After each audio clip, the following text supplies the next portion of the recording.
Hi guys, welcome to my channel. Today I'm going to be going over my son's preschool curriculum picks. If you're new to the channel, hi, my name's Nicole. I'm a homeschooling mom with 2 kids at home. I have a daughter who's currently 10 and in 5th grade, and my son is 4, and that's who this video is going to be about.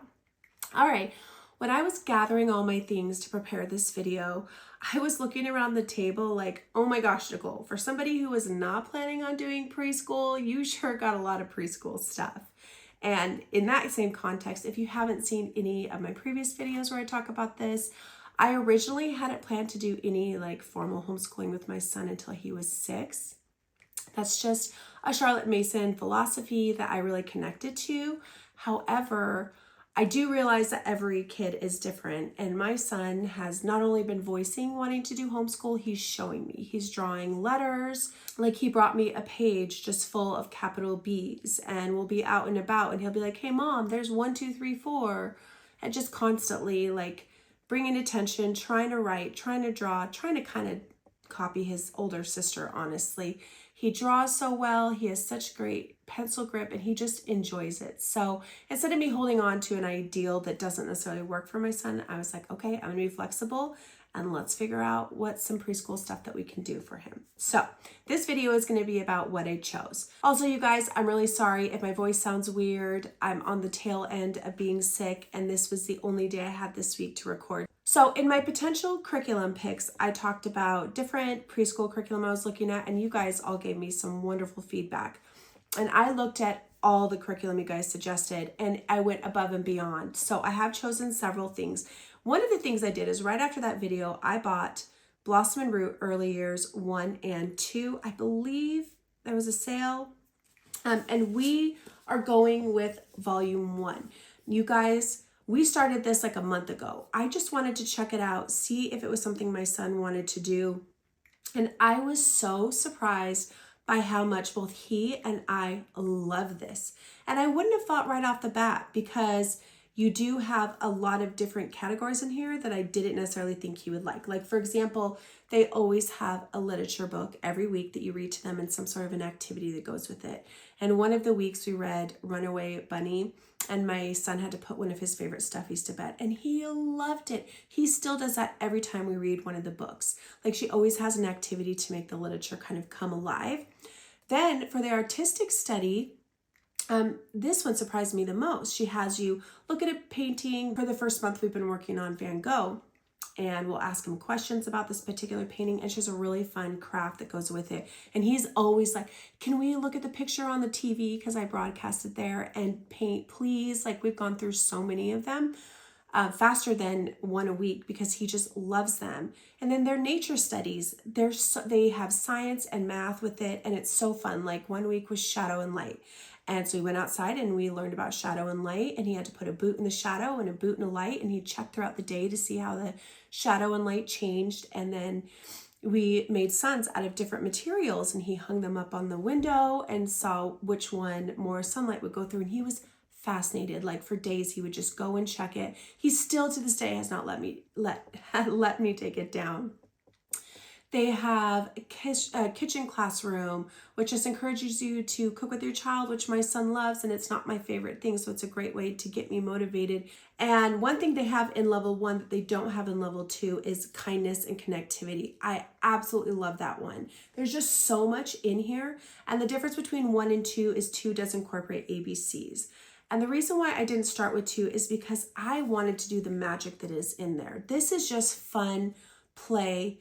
Oh, it also has musical study. We've been learning about Mozart, and recently we listened to different variations of Twinkle Twinkle from Mozart.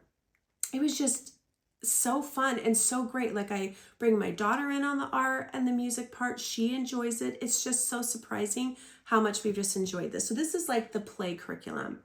We will eventually start level 2 because we've already gotten pretty far in this, and I'll keep going through the summer. My son needs like activities and things to do. So we'll definitely be delving into level 2 at some point in his preschool year, but I just love this. Okay, so the part for our alphabet and letters, I was scouring the internet, and I looked at so many different preschools, and I was actually going to pick 1 or 2 others until I stumbled upon The Waldock Way's Purposeful Preschool. Now, I didn't even know she had a preschool program out. It was just when, I don't know if she had a sale or what was happening. For some reason, I was on her website and I stumbled on this. So she has letters, numbers, shapes, and a pretend play pack. I love the pretend play pack. However, I'm going to have to wait till my son's a little older. It has a lot of words and reading. So I think maybe first grade-ish, hopefully my son will be able to. He will love them. It is fantastic. I just didn't feel like he was old enough yet for it, but you can buy her letters and her numbers and the pretend play pack separately if you want it. So what I really like about her curriculum and why I ended up going with it is because it just was bringing in the numbers and letters in a really fun way. So I'll show you that. So I printed off letters A through L in one pack, letters M through Z, and then we've got shapes, and then we have numbers. So what she does provide to you is she has a YouTube playlist for you with a variety of preschool songs. She does have a schedule for you with a letter a week, a color, a number, a shape, and then the pretend play packs. You don't have to follow this, obviously. She has additional resources, as you would expect from a Waldock Way. She just has so many things in here to help you navigate preschool. She even has alphabet snack ideas. She just has so much in here. I didn't print off everything she has. She has several pages on how she suggests using it. So I'm just going to show you letter A, but like she has a craft for letter A, which is fun. She has these dot marker A's, capital and lowercase a's. My son loves the dot markers.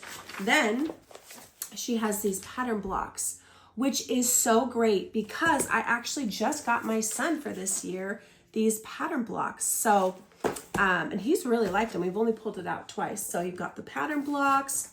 You have popsicle stick letters, as well as tracing, which I've recently found my son loves tracing. And then you have Play-Doh mats. You can use this with pom-poms, several other mediums. My son is going to love this with Play-Doh. So that's how it is with every letter. There is a couple things that I didn't print that were included, but she has a wide variety of activities. So I did that with all the letters. They all look like that.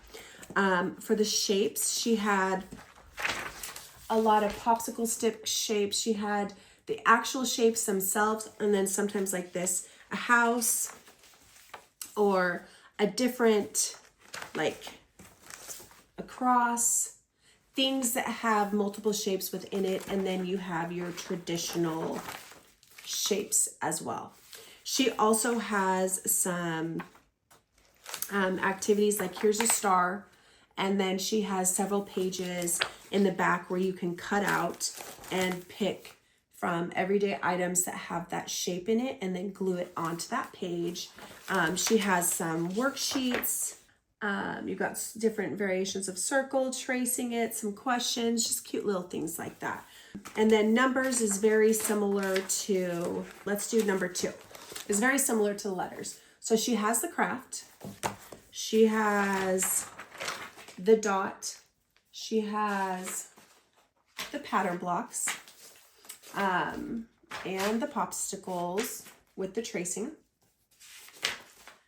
And then she has a maze where they can, I'm assuming, use a dot marker or something else to dot it through and find their way to the end. She also has this find the number activity, which I've just been introducing to my son. Let's see, what else does she have? And then she has the Play-Doh mats. And like I said, I didn't print out everything. I did print out a lot of it, but those are the ones that we chose from there.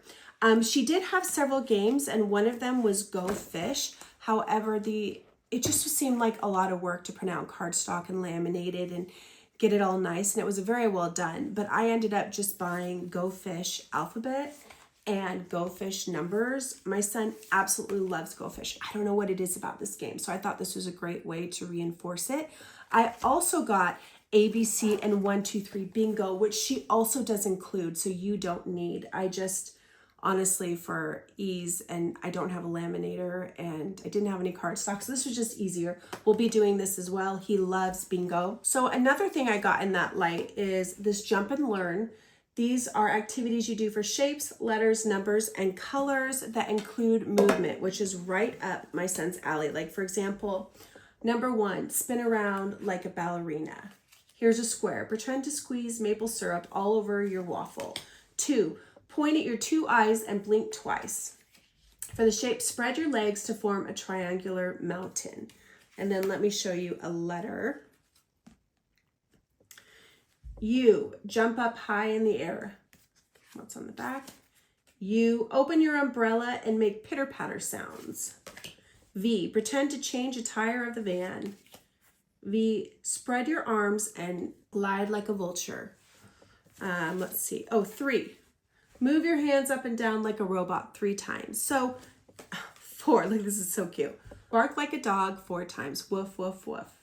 So these are just fun activities that he can do that gets him around moving to kind of reinforce those ABCs. So the last thing I got that has specifically ABCs in it is this preschool activity book. I did mention this in my potential preschool picks. I just love it. It is, you know, all about transportation. It has shapes, letters, numbers, everything in here. Some of them might be a little above him, but honestly, there's just so many fun, cute activities in here that, like, look at this. Here's a speedometer. That's so cute. That I just thought he would really, really enjoy it. You know, I mean, he's very boyish in this way. So that's the last thing that does involve ABCs. Now, the rest of the stuff I got doesn't have letters, but it does have other activities in it. For example, this one is mazes. So he's already done some of these in here. They just have to figure out how to get through the maze. There's several different ones in there. I have had him do a couple, and it is a little difficult at first. So I like how this makes him think. I also got Connect the Dots because he does recognize so many numbers. I thought this would be really nice. They're low numbers. They go up higher, 1 to 10, but they start out lower. So that was something I really liked. I also got this book called Thinking Skills. These are all by School Zone. I obviously like them. And these are all P ages 3 to 5, in case I didn't mention. So this Thinking Skills, like here's an example. Which pet did Mia choose? Circle the correct picture. It cannot fly, it is gray, and it has a short tail. For this one, which house is Peter's? Circle the correct picture. It has a green door, it is not pink, and it has 2 windows. So each of those are kind of laid out the same way with a clue for them to think about it and figure out the answer. Sorry, that was my son coming in. And the last workbook I have is this shapes one that I already had and we hadn't worked on yet, but I just liked what it had in there. Just more of a focus on the shapes, just to give him some variety, even though I know I already have variety, but I had it, so I thought we would use it. And the last thing that I got was this cutting and pasting practice pad. I really like this, and I feel like he's at the right level because it starts with just having them cut in straight lines. And now he's going in horizontal lines, and then he's going to go into zigzag lines, which is a lot harder than it looks. I tried it on a normal piece of paper. Then you're going to go into, hold on. You start by cutting just one little square. And then you go into cutting several different squares, like these, cutting out these fishies and putting them in the ocean. There's just several different ones, like this is a cute one. Build a bot. Cut out the 3 sections of the robot below, then paste them in order. So I got this, and I have several different scissors just in a little pack I got for him, and he's really excited about that. All right, guys, that is our preschool curriculum picks. I'm actually really excited for what we chose. There were so many great options, and I was on the fence with so many of them. But honestly, I just love this one so much that I had to get it, and it's been so fun so far, and I'm really excited to incorporate all the other stuff that I've got, as well as this Purposeful Preschool. Sorry, guys, I had to get off camera real quick to cough up a lung, but now I'm back. I'm not sure how I'm going to incorporate those letters, if I'm going to do it once a week, if I'm going to do multiple. I've got to kind of think that through, but I will keep you guys posted on that. All right, guys, thanks for watching. I would love to hear what you guys picked for your preschooler, what you guys have used in the past. I love hearing about that stuff, and I always appreciate all you guys' feedback. All right, guys, see you in my next video. Bye.